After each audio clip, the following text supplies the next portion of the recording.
Good evening, everyone, and welcome once again to the place to be on a Monday night, the live and exclusive broadcast of season 14 of the Monday Night Lights, your weekly fix of the top Skip Barber action going on in town.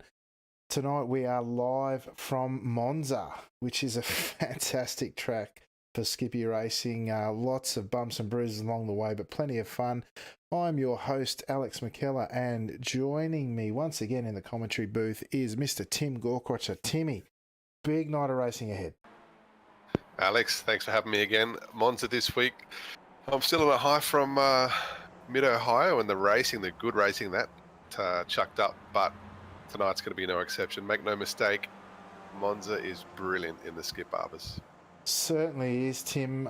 Really looking forward to the race ahead tonight. We've got some big names here as always. Strength of field tonight for those playing at home is 3,860 odd, which is the second highest of the week. There was a massive race during the week that cracked 4,600, if you can believe it. Those races really coming out for what is a fantastic track in the skips, as we mentioned. Tough to beat a race like that, Tim, but we've certainly got a few out there who are going to give it a crack. Yeah, we do, and there's a couple of names I'm not familiar with. Reg Burke, 5,400 IRs come out today. I don't know where he's from. I don't know what he's been racing. I haven't seen him before. A newbie to Monday Night Lights, but welcome, Reg, and we hope you can put on a show because it is fantastic to have a driver of that sort of caliber join us. Of course, welcome back, Enzo Cantor. First race 5 weeks into this season, and Enzo's shown up for his home GP. Excited to have him, and I tell you, Alex, I look forward to the 45-minute post-race interview that Enzo's going to give us after what is hopefully a win. You know, he'll have a lot of people to thank. So now looking forward to having him get a good result tonight. And of course, the regulars, they're all here. Everyone's rocked it tonight. Hendrickson, Antonitis, Ian Bevan, Grebstad, just to name a few, and it's going to be a fantastic night of racing. Yeah, certainly will. Don't we all just love a good Enzo interview? It's one of the highlights, and the fans certainly look forward to it. Yeah, Reg Burke, I do know of Reg. He is a good mate, I think, with Ian Bevan, who's also out there on track tonight. They go back a long way, I think, in terms of old school Skippy participation, and I rating of 5,400, you don't get that out of your Wheat Bix packet in the morning. It's well earned and certainly probably looked after and cultivated, and no doubt based on some really strong performances. So looking forward to seeing how that shapes out. We've got some Monday Night Light regulars, as you say. Oscar Chinchilla Maza had the chance to race with he and Roman, Cristobal Roman, who is also here tonight. Those two are becoming regulars. They hit me up during the week about the change in time. They missed last week's race because of daylight savings changing. Great to see the international dialogue going through or via Google Translate. I managed to get a bit of broken Spanish to explain what was going on, but great to see them back and looking forward to see how they go. Kevin Henderson, of course, out on track tonight. Very much the stalwart of ANZ Skippy Racing and out on track tonight. Car number 16 with an I rating of 3,100. Geez, it's tough to get a run out here. And Kevin, who's, I've got to say, he's been driving really well of late, qualifying really well. Great to see how he shapes up tonight. But while the guys are out there qualifying, just the 2 minutes remaining, why don't I just pull up the current standings with Håkon Grebstad, who is out on track tonight, along with Fahim Antonitis, going toe-to-toe at the top of the pops with Sean Caron, who I spoke to briefly during the week and had the pleasure of racing with in the Australasian Super Skips last night and a couple of official races during the week. Not cracking it for a top split run here by the looks tonight with this bumper field. Sitting in P3. John Scholtz, first of the Team Venom races, he's sitting proudly in P4. And Simon Chambers, runner of the Australasian Super Skips, having a bumper season at this stage in P5, Tim. So he is another second split regular and looking to do what he can up with the big boys, even if it is in the second split there, Tim. Look, we've covered it heaps of times, Alex. The second split's nothing nothing to be ashamed of. A heap of very good racers compete in that, week in, week out. And, they're all working their way up. People gain iron and they lose a bit. And, it's not necessarily a brilliant representation of what you were like, what a racer is like in general. But Simon Chambers is doing pretty well lately. And no doubt all in good time, we'll see him make his way up to the top split as well. Yeah, absolutely. As the guys just finishing their quali laps now, just trying to grab who's still out on track. Hendrickson's still out on track. He's bumped down to P3. Is he still out there? Yes, he is. Looks like he's just cooling down there. Anyone still out? Fahim? No, he's finished.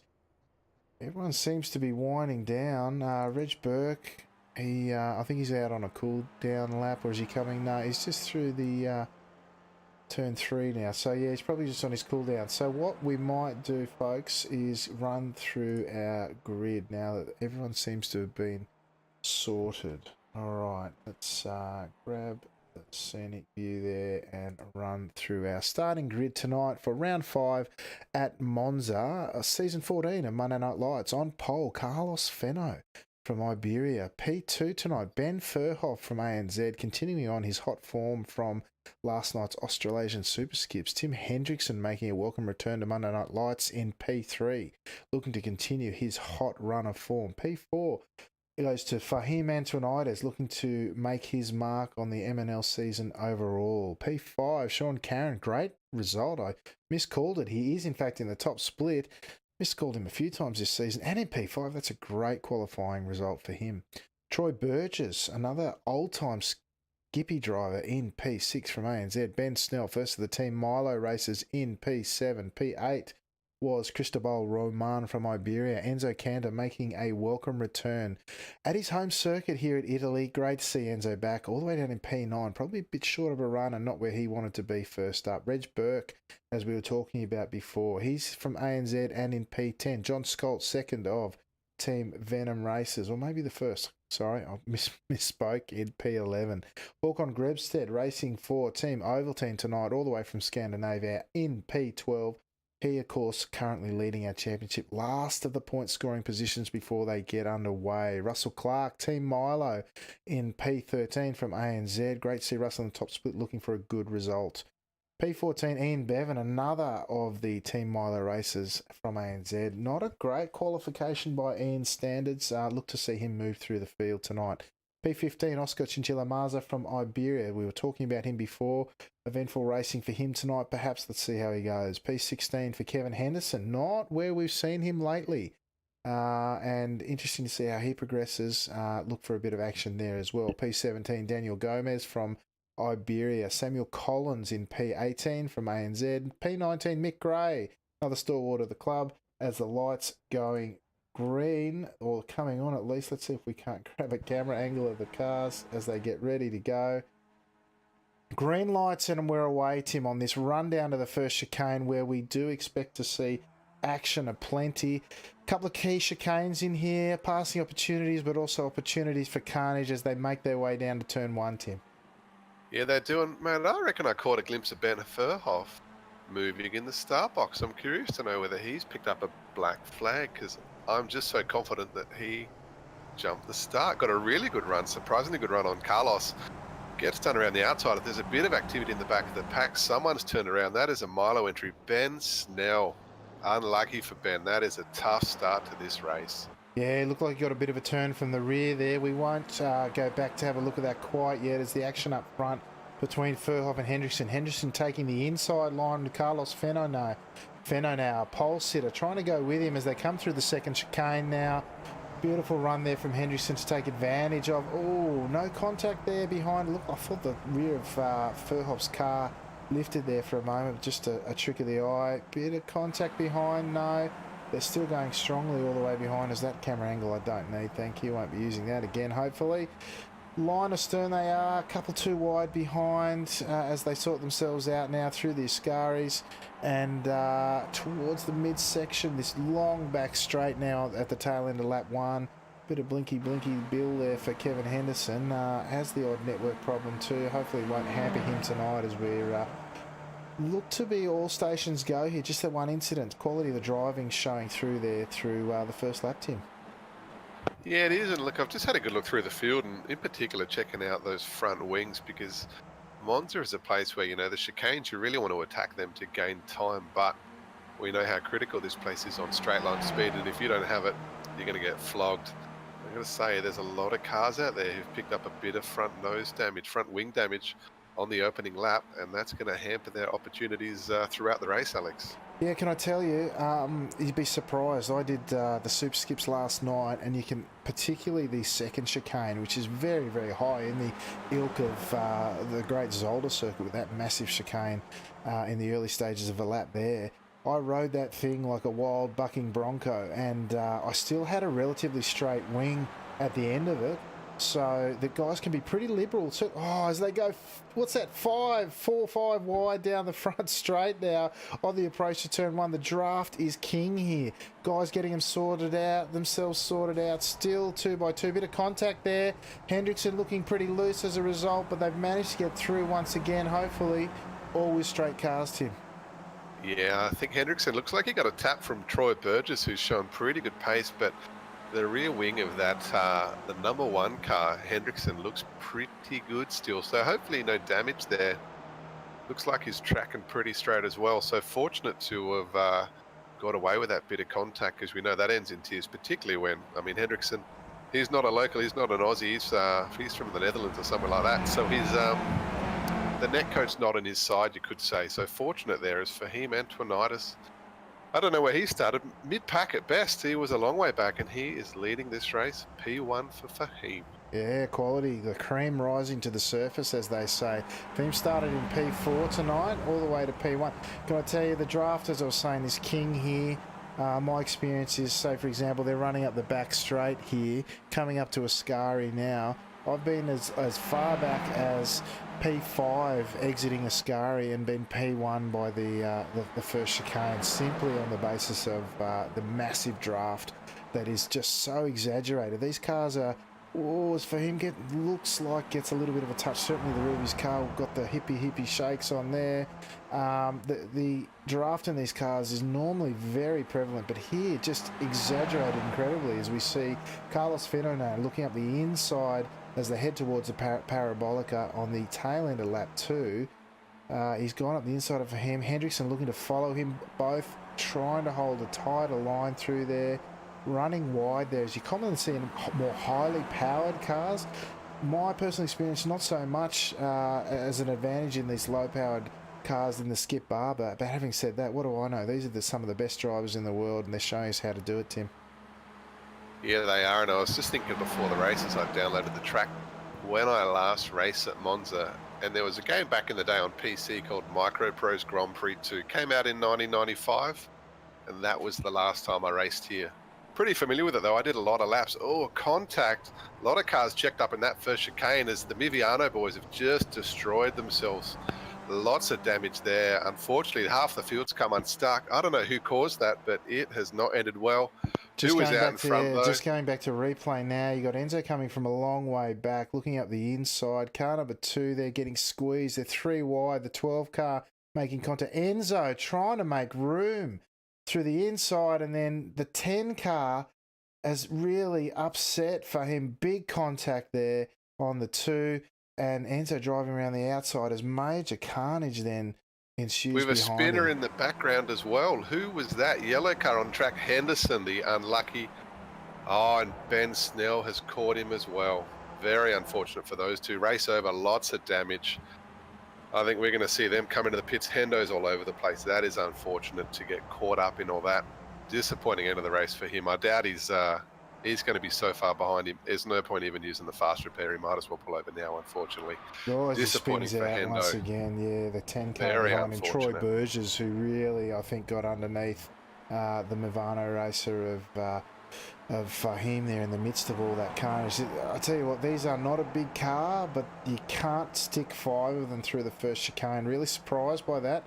I've seen some great racing here, some really good car control in tight circumstances, and I have to say that was not the best example of it, but the race continues. Hendrickson cheering all the way to the iRating and points on offer here tonight. He is now 3.5 seconds out.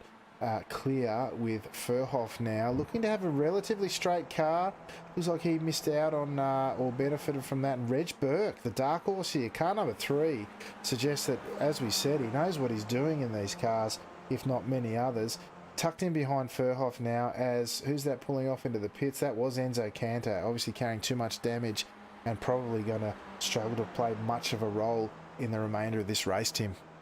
Yeah, look, is it unlucky for Enzo? I think he just got a bit excited under brakes, and obviously it had been a little time since he'd been on track, and his little brother looks like he let him down today. But it's really interesting up front. 3.4 thereabout seconds between Tim Hendrickson and Reg Burke.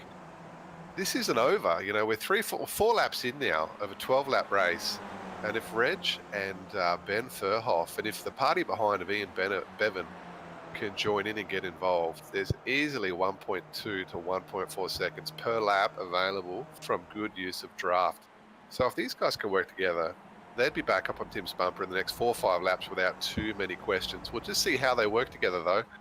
If they can't get themselves sorted, forget it. It's Tim's in the bag, and those 50 iRating that it looks like he's going to grab.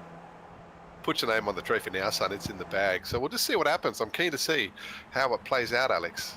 Yeah, 100% with you there, mate. The guys need to work together. I raced with Ben Furhoff up the pointy end of the Super Skips last night, and once things settled down, he was, really clued up with the race IQ about gapping anyone that we could, and did a great job of it there, using the draft up the back straight now as they come into Ascari now on the tail end of lap 4.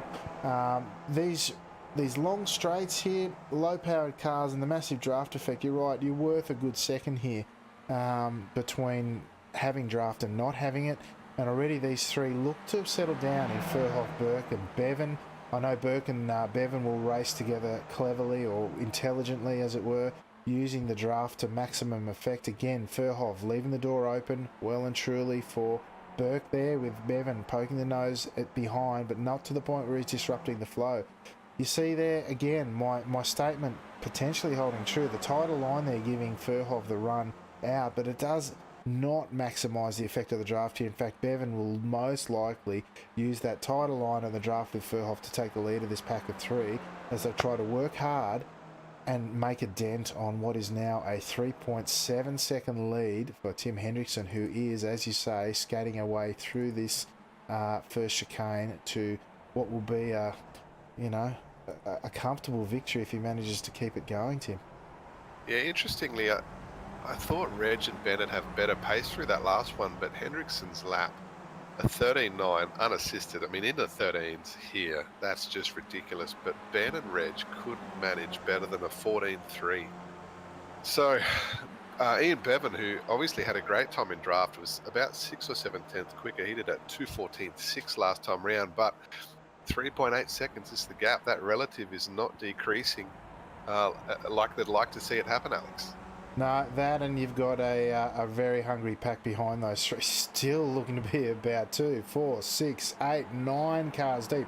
Half the field battling out for P5 in what is an angry pack of bees there, swarming in a nice line at the moment, each looking for their own piece of advantage. And in amongst them is Fahim Antonides, by the looks, who, despite having what was really amazingly heavy contact in that opening exchange through the first chicane on lap 2, still seems to be driving okay and holding his own in here, probably taking advantage of the draft that's available to him in what is probably less than a straightly tracking vehicle. Jumping back up to the battle for P2 and hopefully to chase down the leader, potentially down by 3.6 seconds, really not making any inroads despite having the draft. That's a 3.7 now with Bevan taking over in front. But you're right, that time unassisted, 13.9 from Hendrickson, outstanding. It's not that cool a track at 30 degrees.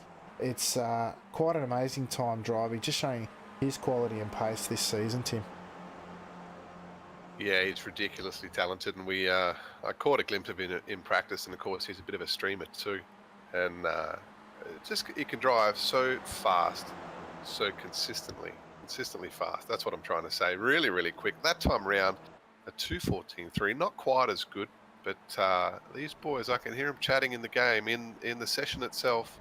They know what they have to do. They've got to work together or it's just not going to happen. And I can see now the gap last time round, the best lap of that group was a 13.7 for Ian Bevan, Ben Furhoff, full 3/10 quicker than Tim Hendrickson. Halfway through the race now, lap 6 of 12. The gap is 3.1 seconds, Alex. So they brought it back in a bit, but you're right, Tim is a streamer. We might just cross live now. This is what it looks like from the first-hand perspective of Mr. Tim Hendrickson as he leads this race out in front. A good 3.2, 3.1 seconds clear according to his telemetry. About the same on ours. This is what it looks like to go through the Lesmos now, through Lesmo 1 now, on the approach to Lesmo 2. Get the inputs, the full view there from the cockpit of Hendrickson. Fascinating to see how this guy out in front is just looking to dominate this race and doing it so cleanly. Jumping back now to this chasing pack in the fight for P2 there. It's led now by Ben Furhoff with Reg Burke tucked in behind. Furhoff taking a defensive line, or is he just moving out of the way? Yes, they're really working hard now. Moving out of the way, not to interrupt that drive that Burke had at all. And they have made inroads. In fact, in the last lap and a half, they've cut half a second out of that 3-second lead, now down to 3.1.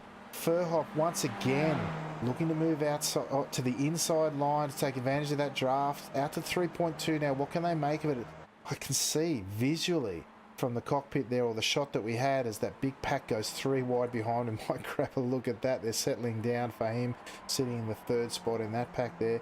But they're really looking to make this draft work for them. Now under 3 seconds, can you believe it? So they've caught up 6 or 7 tenths in the last couple of laps. What are they going to do here is, once again, Reg Burke looking to move outside, take big advantage of the draft as Ian Bevan tucks in behind, trying not to interrupt this chain or this train as they try to catch the leader, Tim. Yeah, and 6 tenths quicker that group went. Individually, all of them did great laps as they worked together, and all drivers had a stint in the lead at some point on lap 6. So a really good outcome, and the gap 2.9 seconds at the moment. And Tim would be looking at his mirror thinking, holy crap, what's going on? These guys are coming for me. And Alex, it's not a team sport. You shouldn't be racing like this, but these Skip Barber boys, they know what they have to do to get the job done, and if they can't work together, forget it. The boy on the top step of the podium tonight will be Tim Hendrickson. But these guys working nicely. Surprised their Reg kept or didn't give up the position to Ben, who had a really nice run out of the first chicane. Guaranteed, though, out of Lesmo 1 and 2, that Reg will give up that position to Ben Furhoff and really maximise what those guys are doing. But 2.87 seconds at the moment, a very, very well-managed gap by Tim. But I can't help but think these guys are going to get on top and bridge that gap in the coming few laps. Absolutely. Look, it's there to be had. They're working well. They're doing what smart racers do in working together until they have to give it up and battle for those positions finally once again. This time, Furhoff being made to use the draft the long way around may have cost them half a tenth there, or at least a few hundreds, but certainly still in the playbook of working together. Now, folks, I'm going to do another live cross here.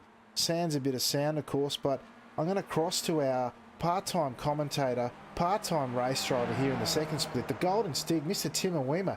Can you believe it? He's out in front of this second split. He's got a 3.5 second gap, 3.3, 3.2 now, 3.3 again as he's sitting there above his Team Venom racer teammate in Les Peck. The two of them putting on a show for Team Venom there, leading the second split there by a long way. Tim's run into a bit of a purple patch in terms of his pace and consistency lately. Looking for his second split win of the season. Go young Stiggy. Keep it up, son. We look forward to talking to you hopefully after the race and hearing what that good result will have been as we come back to the live action now. These three still working together. They're down to a 2.8 second gap now. We might jump back to the pack behind now, which is led by Daniel Gomez, who's got about a 1 second gap almost from the pack, led now by Fahim Antonides, who's looking rather second hand, at least from the side pod perspective. I still can't believe he's driving, Tim, with the contact that I saw there, and just behind him, Carlos Feno. But amazing driving or effort for him still to be in this race, Tim. Yeah, it is. And just on Carlos, his car's missing so many body parts, you'd think it's a Formula Ford. But surprising amount of pace for Carlos, considering there's no front wing on that thing. The fact that it still steers okay, and aerodynamically, I guess arguably it should be faster in a straight line, but I don't think that's how the game works. But he's hanging in there really, really well. So good on him, but unlucky earlier to get caught up in the contact with Enzo. But that was a number of laps ago. Let's not get too stressed about it. Good on him. He's hanging in there. But Reg and Ian and Ben Furhoff, 2.8 seconds. They haven't had a great run this lap. Last time around, Hendrickson virtually matched their pace while working under draft within a tenth. So as the clock winds down and we don't have a whole lot of laps left to do, Tim Hendrickson is looking more and more comfortable out in front. Yeah, absolutely. Look, it's as they cross the line this time, there'll be 4 laps to go. The guy's working hard at it, but tell you what, Hendrickson, he's really showing some class here and still maintaining what is now just a tick under 3 seconds, I should say, 2.9. This straight will add a bit, this coming straight as they go through the parabolica now on the tail end of lap 8. This straight will sort them out in terms of what sort of run, but they sort of need to give themselves a bit more of a run up at it. You know, they're nose to tail here. You really can sort of get a real slingshot effect, but if you're doing it by the time you hit the start-finish line, or the finish line, I should say, as they did just then, you're not really maximising it as hard as these guys are working. But yeah, it's, I don't know, it's still 2.8 seconds. They only got a tenth out of that run. Probably not really maximising the effort that they're putting in, or the return on that investment. Really sad to see Sean Caron. He's of course retired along with Håkon Grebstad, who no doubt got caught up in that early incident with that gaggle of cars that got caught up in that first chicane. Sean Caron's had an equipment failure. He's lost his Oculus Rift, his virtual reality headset, and that's cost him what was looking to be a good race, if not a great result. So bad luck to Sean, who's of course fighting for the Monday Night Lights Championship, as we see these three once again, led by Reg Burke, Ben Furhoff and Ian Bevan, really working hard to get back onto the leader. Jumping back to the second group now, Daniel Gomez has just got the half a second lead now over Scholze. John Scholze, Team Venom Racing, of course, represented here in the top split as well as leading the second split. He is, tucked in behind, trying to gap Carlos Fenno and Fahim Antonides, as you mentioned before. Carlos Fenno, yes, he's Sans front nose wing and struggling a bit potentially with the handling in that car, but of course he was our pole sitter, so we know he's got pace even in this calibre of field. And tucked in behind him, a man equally that we know has great racecraft and good pace in Fahim Antonides, all the way down in P8. Not the result he was searching for here perhaps, but certainly still out there and in amongst it, Tim. Yeah, disappointing for Fahim, but of course, you know, occasionally you're going to get caught up in someone else's accident. It is just particularly unfortunate that it was his teammate tonight, but I'm sure the team manager will have a chat to both of them post-race and try and figure out what happened. But Alex, I got to say, I don't think this group is making the inroads that second, third, and fourth are Furhoff, Bevan, and Burke that they would like to have had. Earlier in the lap, coming out of the two Lesmos, Ben had a reasonable run on Reg, but couldn't. He had the draft, the slipstream, couldn't really get the job done though. And I got to say, I think that's mostly due to that front wing damage. That car is looking a bit bent, a bit second-hand, and as we spoke about earlier in the call, a bit of front end damage is going to cost you a reasonable amount of pace down the front straight. Yeah, that's right. I tell you what, I've just caught a glimpse of the striking Kiwi version of the Team Milo livery sported by Ian Bevan here tonight. It took me a while. I saw some commentary around it, but I couldn't quite pick it up. There's a bit of compromise there amongst the Milo boys with the black livery replacing the standard green and white, but certainly representing Team Milo well here tonight. But yeah, you're right. This gap now is actually extended.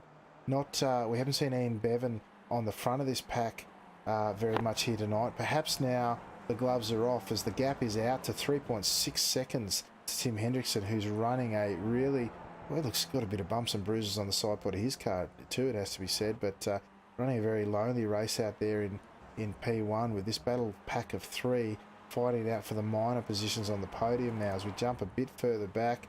Looks like Gomez and Scholz now looking to battle for P5 and 6 respectively.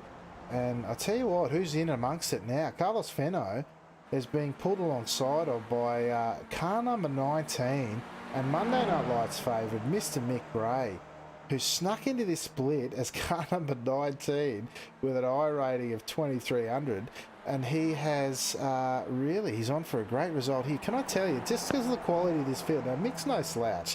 I know he's been going through a rough patch at the moment, but he stands to gain in the order of 76 I rating out of a P7 finish tonight. That's what these sort of big fields have on offer. Not only have they got a lot to play for in terms of the quality and the calibre of racing that you can have, there's good I rating, and it's a great platform for the local guys as they go 2, almost 3 wide now, into the 3 wide almost. Car number 15, Samuel Collins, looking to make it really interesting for the boys there. And, you know, these guys are having a great time, even though, you know, they're further down the order. And I don't know about you, mate, but oh gosh, they are dead set going to make it 5 wide here down the front straight. It doesn't matter what position I'm in, as long as I'm having a good race, mate, it's a good night out. Yeah, absolutely. Interestingly, Mick Gray's looking pretty good, but his car, meticulous. Not a scratch on it, not a ding in the wing, not even a bug spattered on the front. He's looking pretty good out there, and hopefully I'd be really pleased to see him finish in P7 or thereabouts as he gets very close to Russell Clark coming through the first chicane. Russell takes evasive action and thinks better of getting too close to Mick, and he uses the off track on the exit of the chicane to save both their races. So good on Russell for doing the right thing there. But it did cost those two guys quite a bit of time, as the gap now is 1.4 seconds to Sam Collins in front. So hopefully they can make it back up. We'll see what happens. We're running out of time though. Lap 11 now. Not a lot of opportunities to bridge that gap as we wind down the clock, Alex. Absolutely. We'll just jump back up to that pack of 3 racing for the minor spots on the podium tonight. Hendrickson has checked out. He's still at that 3-second mark. Burke on the front of this train now with Bevan, the car number 7 in the newly minted Milo livery, pulling up beside him now. The gloves are off. These guys are old mates and they're old rivals at the same time by the looks. No, Reg has pulled out, given the drive through Ian, who runs pretty wide there, pretty deep through Ascari there, and as Burke then runs wide himself. We've got Furhoff here. Great thinking man in this track tonight and again last night, but certainly can get his gloves off with the best of them. So just the balance of the race left now. 1 lap to go. Last lap, white flag comes out this lap as they cross the line. Bevan looking at about half a second here. This is the elastic gap that you might have heard me talking about before. Furhoff here now, he is half a second behind. And look at the difference now. I mean, the difference that he'll have here is a much longer shot at the draft as they cross the line now, well behind them, and he still hasn't gone to pass them. This is where he'll make his move. What's Burke going to do? Is he going to manufacture a gap, or is he going to tuck in behind? He's going to take the position that might be on offer with the extra speed that Furhoff got. Furhoff opening the door. Burke getting through there cleanly. Ian Bevan making the right amount of racing room there, getting good drive out, and in fact as they head around the sweeping turn 3 right-hander here, Burke forcing him wide, looking to pick up the scraps of the draft from Furhoff there, who's thinking to himself that if he distributes the draft effectively, he may even be able to get away as these two running side by side. Bevan, will he poke the nose? Yes, he does. He is going to try and go all the way up the inside here through the second chicane. Viable move there. 2 by 2 they go, giving each other good racing room. Plenty of use of the ample curbage there, getting it done. But what it's doing though, boys, is he letting Furhoff go. He is now out to a 1.6 second gap. These two fighting amongst the scraps between themselves. The old mates have cost themselves second spot on the podium as Reg Burke now in P3 is a full 2 seconds behind Furhoff, who himself is 3 seconds out. All cheering all the way to the bank is Ben Furhoff, as these two look to fight it out again on the way to Ascari for the final time, Tim. Yeah, just ridiculous. After all the good work they'd done together to go side by side through the second chicane was just the silliest thing they've done all race. Good on Ben Furhoff, though. He was in control through that first chicane, wanted to take the lead, and really that was it, as Ian Bevan gets a very nice run off through that left-hander, straight past Reg Burke. But I don't know, Alex, you've done more racing than me here. Where would you want to be for this final corner on the last lap? Exactly where Ian Bevan is, tight line through there, hug the right-hand side of the track, and do not let that white line, the gap between you and the white line happen as we jump up the front now. Oh, look at this run. Look at this run. I've got Hendrickson going crazy as he crosses the line. Furhoff blowing his engine in celebration, and the two old mates going across the line. Ian Bevan catching P3, Reg Burke in P4. Gomez coming across. Oh, he's hung onto it. A little clip of the wall. It's all happening after the line here as the folks vent both joy and frustration at their results as the tail finishers start crossing the line now. There's a few of them licking their wounds, no doubt. Cantor blowing his engine post-finish there, all the way down in... Oh, I'll tell you what, I've got two people finishing for P14, so I don't know what telemetry that is. But I think we just about have everyone cross the line now. Last couple of stragglers there as Roman goes across the line. Troy Burgess, I think, is he still out there?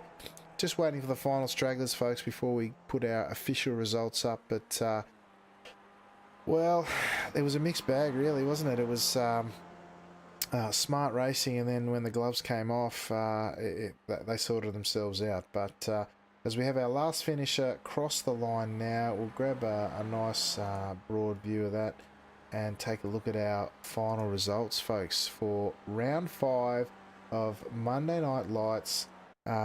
Live to you, of course, from Monza in Italy. Tim Hendrickson, what a performance there on his return to Monday Night Lights in the blue and orange racing machine.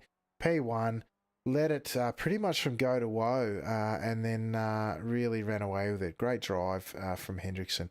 Ben Furhoff coming through tonight to after working very hard with his temporary teammates in Ian Bevan and Reg Burke to finish second, well clear of those two. And Ian Bevan, great run from him, smart again until it counted at the end, and then really pulled it all out and finished in P3. Reg Burke, great to see Reg here. As I said, we haven't seen him in MNL either for a long time, or if at all, but quality showing through there. The 5K plus iRating driver finishing in P4. Daniel Gomez, after an eventful race by the looks of the state of his skippy, in P5. 6th position tonight went to Team Venom Racing's John Scholz. Good drive from Scholzy. Samuel Collins there, car 15 behind him in P7. P8 went to Carlos Feno, our pole sitter, after some bumps and bruises picked up in the first chicane early on for him. Antonitis similarly. I was astounded at his pace, that the pace that he was able to retain, rather, after nearly flipping the skippy through that first chicane. Russell Clark in P10 and up 3 positions. Some good MNL points in a tough field for Russell. Mick Gray, as we saw, really fighting, punching above his weight through parts of the race, and managed to hang on for P11, which even still, we're talking about him getting 70 odd iRate. He still manages 34 out of that, which I know will put a smile on his dial. Ben Snell for Team Milo tonight in the final of the Monday Night Lights point scoring positions in P12. P13, Oscar Chinchilla Maza, not where we're used to seeing Oscar, and an eventful story to tell, no doubt. Enzo Cantor on a welcome return to Monday Night Lights, perhaps poking his nose where it wasn't meant to be, and adding to what was already a bit of chaos going on, I have to say, but certainly one he may have second thoughts on now. Cristobal Otero Roman in P15, another one from Iberia who we're used to seeing a little bit further up the order. Troy Burgess, an old Skippy driver here, making a return to MNL tonight, finishing in P16, not where he would like. Kevin Henderson, of course, probably count himself very unlucky with his finish tonight. Didn't qualify as strongly as we've seen him in the past few weeks, and perhaps cost him tonight. Håkon Grebstad from Scandinavia, Norway more specifically. He was a bit dirty after the racing incidents that took place tonight, and a series leader all the way down and out of the points, looking for a drop round here tonight in P18. Sean Caron, as we said, technical difficulties here tonight has cost him dearly in his M&L tint this season, all the way down and retired along with Hawkon in P19. Tim, well, that was an interesting race. You got to see the tactics on display as well as the hard racing, mate. What was your take on the Skippy action here tonight? It was a good race. I was just disappointed that Ben, Ian, and Reg couldn't bridge that gap. I mean, they worked pretty well together for a number of laps, but really it took complete commitment and trust in each other, and and some really good sort of teamwork to get it done. And I would have really liked to see them bridge that. What was it? 4 seconds at one point, I think, was probably the greatest lead that Tim Hendrickson had, and he was able to manage that and put together consistently fast laps. He did his fastest lap on the last of the race.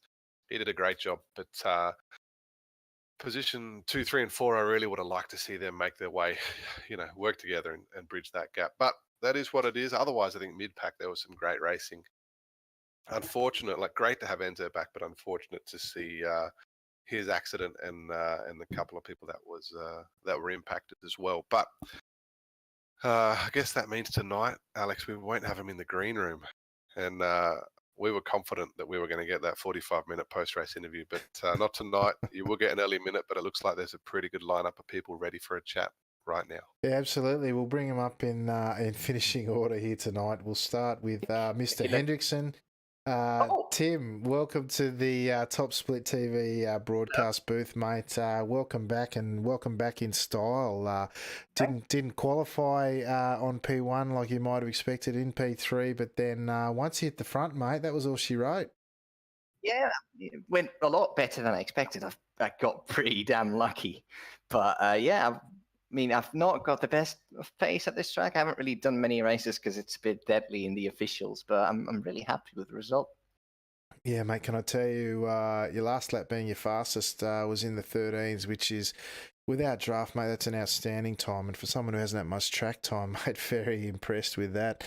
What did you make of the early running there? I'm just watching the replay here as, actually, I should put your name up there so we know who's in the booth for future reference. But looks like you got it done through the early stages of the first lap there to get up front, and then it all broke out behind you.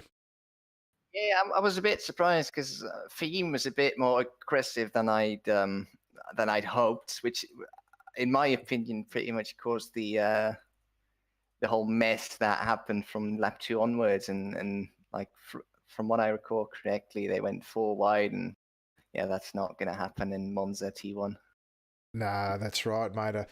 I reckon there's you might be able to fit 4 skippies wide, maybe even 5, but the fact that people still try it surprises me, no doubt. But I mean, this track invites it with the big draft and the ample space side to side on the track. But look, fantastic drive by your good self tonight, mate. Great to see the blue and orange back out on track. Is there anyone you'd like to give a shout out to while we've got you here? Well, you guys for putting on the broadcast, of course, and the rest of the guys for always turning up to Monday Night Lights to make it an exciting race. Awesome. Thanks, Tim. Hopefully we'll see you back on track again soon, and congratulations once again on the outstanding performance. See you guys. There you go, Tim. From one Tim to another. The blue and orange flag flying high. Great performance. Really impressed with Hendrickson's drive tonight.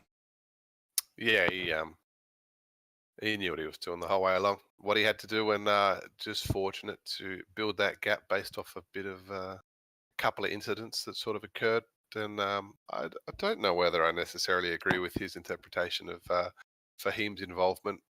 I think Fahim drove into turn 1 like anyone would in a 3-wide situation, and I'm not sure whose car it is, but someone went extremely late under brakes, and really there was nowhere for him to go. So it's unlucky. It is what it is. It is part of racing. These things are going to happen. But he had such a good run. I think it's unrealistic that he would have sat back when the seas parted and he went into the lead.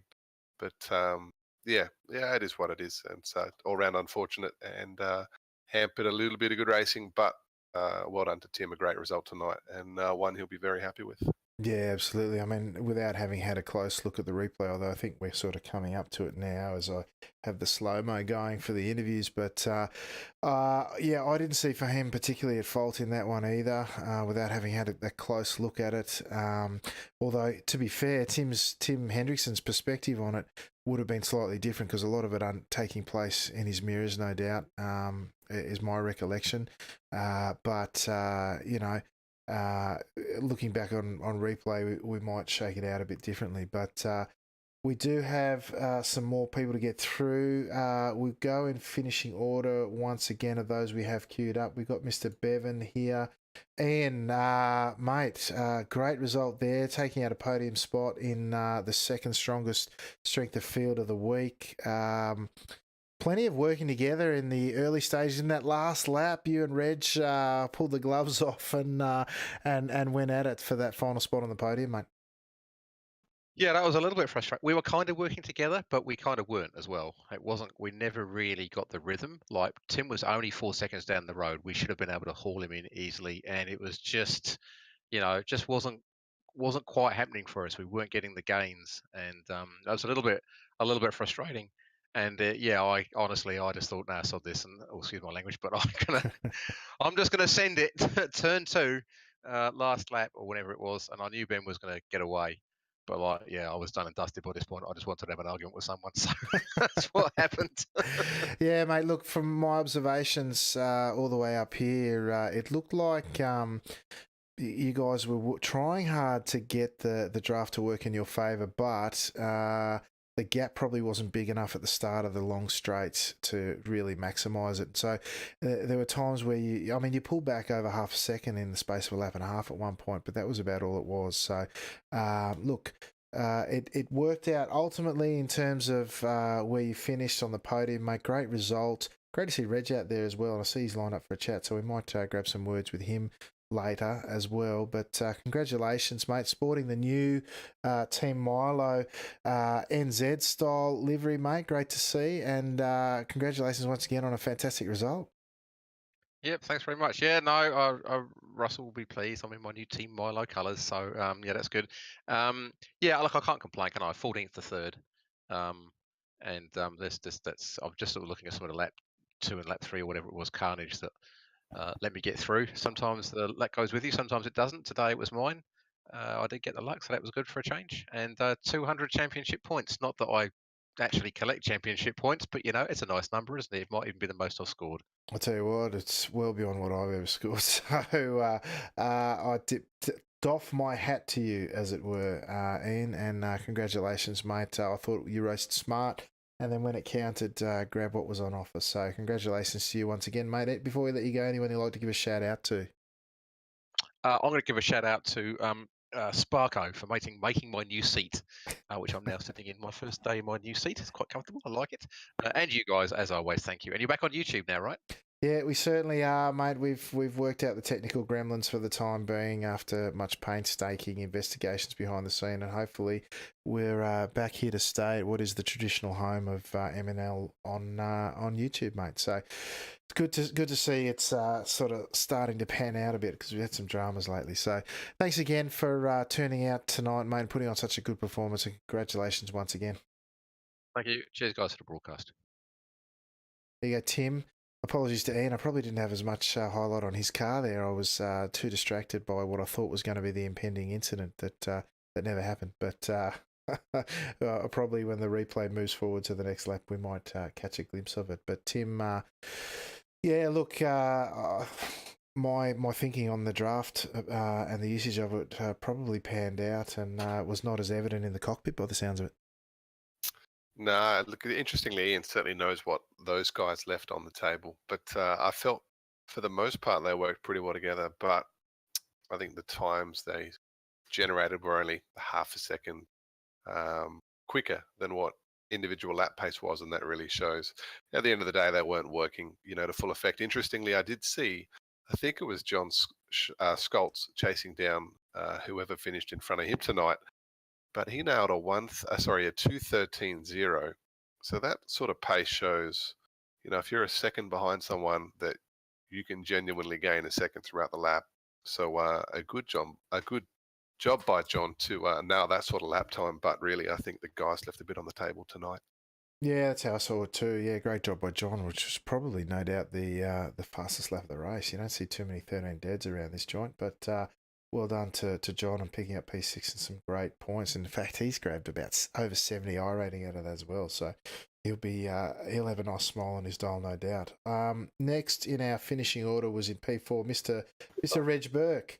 Alex McKellar and Tim Gorkrotch are here in the Top Split TV commentary booth, mate. I called it. I don't know if I'm right. You'll have to correct us if we're wrong, mate. But I have it in my head that you and Ian Bevan go way back in the skippies, mate. And by the looks of it, you sorted a few things out after working together on track tonight. Yeah, that was a great return to racing. I had a bit of a race in the earlier race just before and lost every single bit of iRacing I could. I think I had about 4 sets of tyres on the front, I think, and definitely a full tank of fuel by the end. But that last race was just brilliant. The seas just parted out of the first chicane a couple of times and ended up in a duel, looking like we'll catch in first, and didn't happen. Yeah, that's right. Look, I'll tell you, we thought you were on there. There was a lap or so where you bridged about half a second, and it looked like the strategy of working together was paying off. But it looked like it fell away a bit in terms of what was on offer in terms of bridging that gap. It was a shame because we were hoping to be four-way, but three-way in terms of the action for you guys looked like a lot of fun in the end. And I tell you what, I love a bit of smart racing. Looks like you guys were doing that, and sounds like you had a bit of fun out there.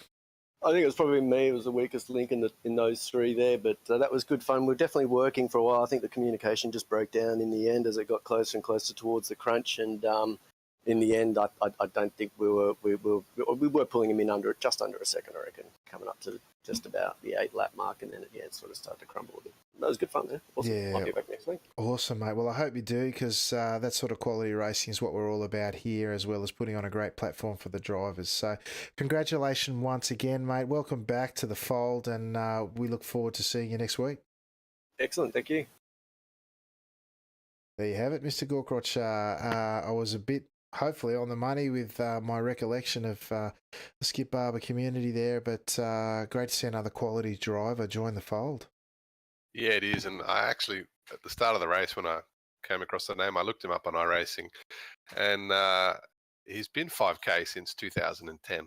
Wow. So, back then, I mean, as iRacing's gone on, what has been recognised as whether you're a gun or not has been iRacing, as I understand, iRating, and as I understand it, 3K was the number back in the day, and these days it's, if you're up around the 5 mark, that you're going to be pretty bloody good. So to be 5K that long ago, well, almost, that's superstar type status, but he does only do 1 official per year.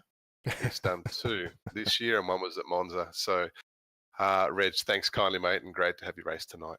Yeah, it certainly was great to see him out on track. Hopefully we can see more of him, because quality is it's what we want to see on a Monday night, and that's certainly what he brought to the table. So we've got a few stragglers left in the booth here. Again, going in finishing order, I think we have Fahim. So we might bring up Fahim now. Fahim Antonides, welcome once again to the commentary booth. Not under the circumstances that perhaps you were looking forward to on entry in tonight's race. Run us through what looked like quite a major incident. I thought you were going to flip your car there for a second with the contact through the first chicane in the early stages. Yeah, we were coming into the first chicane. Quite a lot of us bunched up, and it's always very difficult to know exactly who's around you. I seem to be in the middle, and there were guys either side of me. I realized that there was somebody on my left. I can't remember who it was. And that when I turned into the second part of the chicane, I was hoping that they were that they would have backed off, or that there was enough room. But it was so difficult to judge, because you basically, you've got your eyes on stalks looking at everywhere, all around you. And I think I might have, I wasn't sure how much room I had on my outside. So when I turned in, I might have just, I think it's my fault. I cut him off, and that ended up in me getting T-boned by him and also my teammate Enzo. And you saw the result. It left me pushed away into the gravel.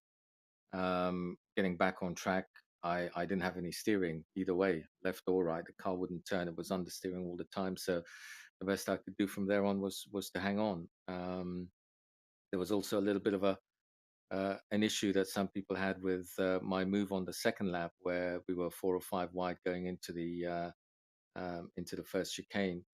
But I think I cleared the pack uh, early enough to arrive at the chicane safely. But I think the feeling is that I shouldn't have made it 4 or 5 wide into the going into the straight. So I don't know what the protocol is there, whether you're allowed to or you shouldn't or you should. My view was that as long as you can make it to the chicane well ahead of the pack behind you, if you've got enough overspeed on the draft to be able to do that, then there's no problem going 4 or 5 wide. But so those are the only two incidents or issues in my race, and the rest was really just jostling for position with Carlos. He had damage as well, so between us, we were two lame, two lame ducks running around trying to hang on to the lead pack as best we could, and that was it. Yeah, mate. Look, that it looks like it was Troy Burgess on your outside who went very deep under brakes in turn one, and then yeah, look, it's a That's right, it was Troy. Yeah. yeah, and then the subsequent contact there was I'm just looking at it now in frame by frame. It's nearly doffed you up onto your lid, mate. Similarly behind you had Enzo looking to make it. I have to say it was nearly 4 wide into turn one at one point, and no room for Ben Verhoeven, who almost made it 5, but I think thought much better of it. It was quite a moment, and realistically, I have to say there's some guys there who haven't made the best choices, all in all, given the calibre of this field. And I commented during the race, mate, that I thought it was outstanding that you were able to continue with the pace that you had. And I know the draft works wonders around here, but with the damage it sounds like you had and you would have expected to get out of an incident like that, really impressed that you were able to hang on, mate, and minimise the damage to your race and to the points on offer. So well done on that, mate. And sorry, go ahead. It's damage limitation, so I suppose I should be happy with that result. I would also like you guys to cast your thoughts on my lap 2 shoot down the straight, where we went 4 or 5 wide. It's always good to hear from other perspectives and opinions as to whether something like that is okay, is a little bit risky or not. So that would be something that you might want to let me know what your thoughts would be on as well. But yeah, that lap 3 incident, there was just too many people around, and that chicane is so tight, and the left and right flick is so quick that to try and quantify who's where, when, and how is always difficult. So yes, I agree with you. I always try and aim to get to that chicane either well ahead, so that we don't end up in a situation like that, or if I can see a situation like that brewing in front of me, I back off to allow room. And unfortunately, it's not always possible to do that. But hey, 9th isn't a bad result. No, that's it. I tried to jump back to lap 2, mate, because I don't recall the position of your car at that point, but I've just managed to capture that incident again. Tim, do you recall that that run into turn 1 on lap 2 at all? No, I don't, mate. Sorry. Sorry, mate. Well, it'll be lost to the annals Okay. of time and replays for now. So sorry, mate. We'll have to have a look at it, maybe catch up with you after. But listen, thanks again for your support for the series. We really do appreciate having the calibre of your good self, both on track and in the booth with us here after the race, for your insights. So thank you once again, and hopefully when we see you back next week, the stars will align and the results will come your way again. Thanks, guys. Take care. There you go, Tim. A bit of action on track for Fahim tonight. Not of the kind that he would have liked and intended on coming out, but it goes to show you too. There's a difference of opinion in the different seats out there, and but also again, per our comments last time we spoke to Fahim around his openness to learn, even at his level. the fact that he's open and willing to listen to different commentary about what's going on in a race is really speaks to the calibre of the man. Yeah, I agree completely. And obviously, we know he's a very good driver. And personally, from what I saw, I don't think he made any mistakes, so to speak. But these things happen in racing, and if you weren't prepared to, there was a gap there, and he chucked it through, and I think he was clear of the other cars into the braking zone. So anyway, that is what it is. One thing I'm sure he's happy with, though, is that the new damage model hasn't been rolled out yet, because an accident of that caliber, I mean, it sounds like with the new damage model, wheels are going to come off and all sorts of good things are going to happen, and then there's no hope of limping back to the pits and getting a fast repair or carrying on. So fortunate tonight for him, and P9 was an okay result, I think. Yeah, that's right. So we do have one. I think I managed to actually catch that incident. Well, and managed to catch my start menu at the same time. Sorry, folks. Yeah, I don't know. We might leave that one for the history books. We do have our compatriot there, the Golden Stig himself, Mr. Tim Awema. We did a bit of a cross, mate. Things look like they were going pretty well for you in the second split, mate. Tell us, how did they end up? I'm happy to announce that we got another win, boys. We've been able to start from second and come home with the money. So really good effort tonight. I'm over the moon. Absolutely excited with the result tonight, Alex. Yeah, that's beautiful, Tim, mate. I'm really pleased for you. I know that's probably the second win for you this season in the second split. And can I tell you, that is somewhat of a fantastic achievement, if I'm honest. But it's not often we see someone get multiple victories in the second split, because it is hard going down there, speaking from experience in times gone by and from what I've witnessed in the past, mate. So that's fantastic, mate. Congratulations. And I know our compatriot here, Mr. Gorcross, will have some questions for you as well. You're just trying to chuck me in the deep end, aren't you? Nah, good job, mate. And I tried to throw you in the commentary box tonight, but Alex was pretty firm, and he said, no, Stiggy's race and he's got it in the bag. He was confident, but pleased you came through with the goods, mate. But it looked like a 9-second lead. Pretty lonely up front. Yeah, it wasn't that lonely. I had a Christoph who was who qualified first, car number one. He was actually doing quite well. We were going into the first chicane, and I was as far left as I could go. I was even taking a bit of grass, and he pulled right in front of me and locked up and put on his brakes to turn into the chicane. And I've hit him behind, and he's ended up with suspension damage. So after that, it was my race. But it was a little bit unfortunate because he did have the pace, just didn't quite have the manoeuvre to finish it off, unfortunately, into turn one. Yeah, that's a shame, but some days it's how racing goes. But a job well done today, mate. Unfortunately, you couldn't get the fastest lap, so I don't want to take any shine off the win. But well, next week. Actually, next week I think you're in the commentary box. No, next week I'm happy to hang up the wheel for a week and jump into the commentary box. And it's been good going. I've really enjoyed it, and I've got the results that I've been after while I've been on the track. Nah, that's fantastic, mate. And hopefully the crowd on Twitch, and I saw 20 plus people watching earlier, so job well done there. Hopefully they're enjoying your racing too. Yeah, all good all around. It was a shame I couldn't get into the top split. I was only 2 cars away, but that's what it is, and this is what I've got to do to be able to get up there, is win these races. Absolutely, mate. Keep working at it, and 79 IR tonight. So that's a big positive for you. Well done, and hopefully next week is a good call at Alex. Where are we racing? Do you know? Oh, mate, good question. I haven't looked up. Donington. Donington. We're at Donington. Perla. We love a good Donington. What a Do you know track. if it's national or full layout?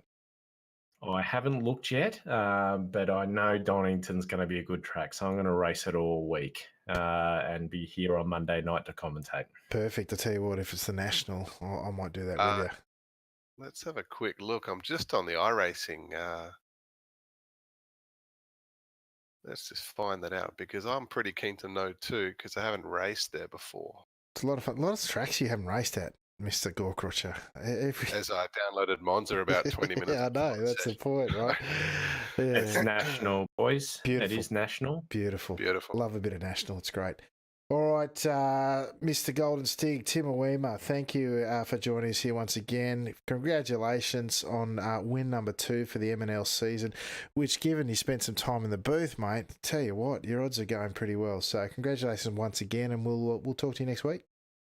Yeah, great. Thank you, boys. I'll be up there next week, and it'll be a good time to sit in the commentary box. Perfect. Thanks, Tim.